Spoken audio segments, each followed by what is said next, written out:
ローウォーズファンの皆様、おはようございます。本日より、他のサーバーのギルドと対戦する2つ目のギルド戦、クラッシュオブワールド、が始まりました。今回の動画では、クラッシュオブワールドでカーク信者のギルドが獲得している防衛バフと、対戦相手チームの防衛バフを比較してみようと思います。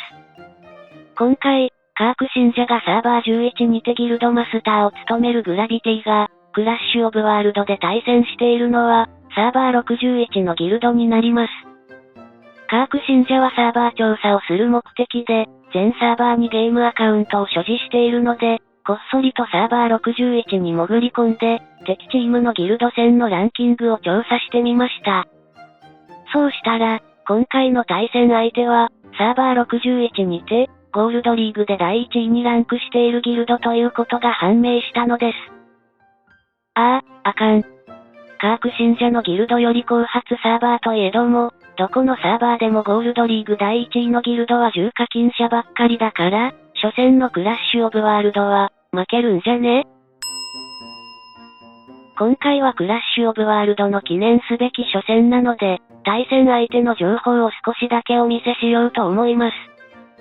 対戦相手は、カーク信者のギルドよりもサーバー番号で50番も後発にもかかわらず、上位メンバーの戦力は、サーバー11のグラビティを上回っています。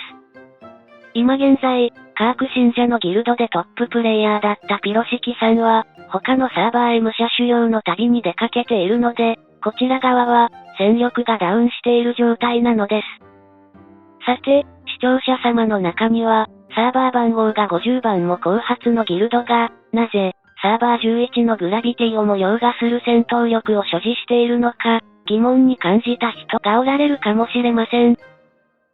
それはね、気合が違うんだよ。このゲームの場合、課金はあくまで時間短縮の要素でしかなく、誰でも時間をかけてヒーローウォーズの遊戯を継続していれば、必ずヒーローとタイタンが最大パワーまで育つ仕組みになっています。たった今、カーク信者は、時間をかければ誰でも強くなれると言いましたが、その時間とは、推定で20年以上にもなるのです。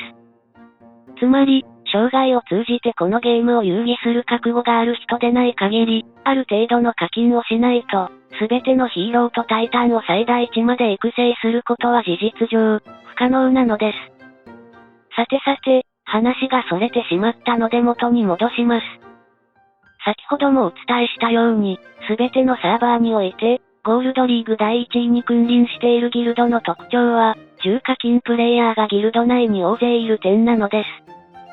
こちらの画像をご覧になるとお分かりのように、7日間でギルド活動ポイントを数万ポイント単位で獲得しているプレイヤーが大勢在籍しているのが、今現在、カーク信者がクラッシュオブワールドで対戦している相手なので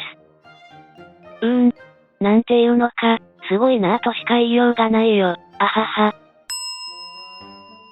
防衛バフを比較した資料を作成したよ。こちらの画像は、グラビティと対戦相手の防衛バフを比較した資料になります。